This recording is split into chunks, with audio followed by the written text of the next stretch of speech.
If you're still going back and recording your Counter-Strike 2 clips like this, you need to stop, because there is a much better way to do so where you can make them look like this. Chances are whatever GPU you're using in your PC, it has the built-in software to basically always be recording so that you can just press a key on your keyboard and boom, it saves, let's say, the last 1 minute and 30 seconds of your gameplay. For AMD users, I guess this feature comes in what's called the Radeon Relive in the Radeon Adrenaline Edition driver package. But for Nvidia users like myself, you do it through a separate software called GeForce Experience, or now the Nvidia app. And that's exactly what I'm going to show you how to get and use in this video. As I was saying, for Nvidia users like myself, you need to download this Nvidia app. And if you go to Google and just search Nvidia app download, it should be the first link that pops up. And yes, for people who might be getting a little bit confused right now, this used to be called GeForce Experience. Nvidia basically renamed it to the Nvidia app, I guess. But yeah, they're the same thing essentially if that's confusing you. Once you have that downloaded, of course, if it doesn't open up automatically, you can go to your Windows search bar and just type in Nvidia app. Mine's already right here, which is nice and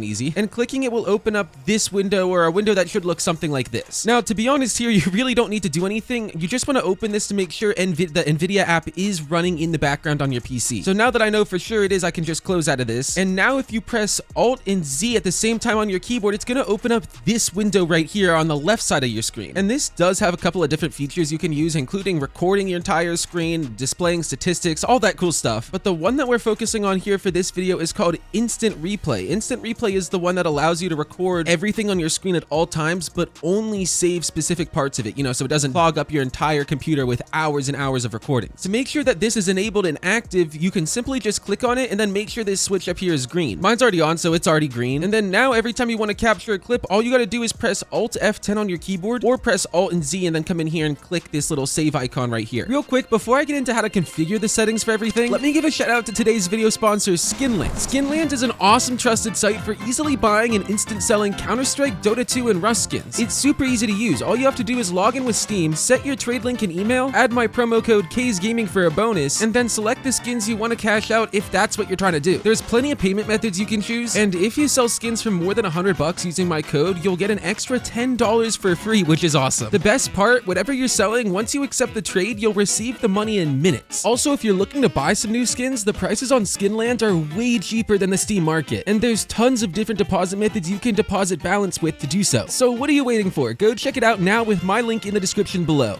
Now, obviously that's going to be running with the default settings, and a lot of you guys are not going to want the default settings. So how do you change them? You'll once again click on Instant Replay, and you do have to toggle it off in order to change the settings, but then you can come in here and configure video capture. This bar right here, you select this. That will open up this window where you can select if it captures your desktop or not. I do have this on yes. Then below that, you can set how long you want your instant replay to save every time you press the keybind. For me, I have this set to 1 minute and 30 seconds, and I think this is like the sweet spot for everything. I've had this work perfectly for like years now. Of course, you can make it more or less if you want, and then below that, you have the output format, so basically the quality of how good this is going to be. For me, I like to set this to custom because sometimes the default ones are just kind of bad, and then I specifically put it to 1440p because that's what res I'm running for my main monitor. And then for frame rate, I set that to 60 FPS. That's like the perfect sweet spot for FPS video game clips. Lastly, for bitrate, this I did have it set to 50. Now it's for some reason reset it down to 49.8, and I can't make it go to exactly 50 anymore. But I have this about there, and that's so that the quality of the clips is still really good. It's like, really crispy when you look at it. It's still very high quality, not pixelated, but also not such insanely high quality that you're saving these massive like 1 or 2 gigabyte type files. Once you configure these how you want, there is no save button. It saves it automatically, so you can just click the back arrow up here,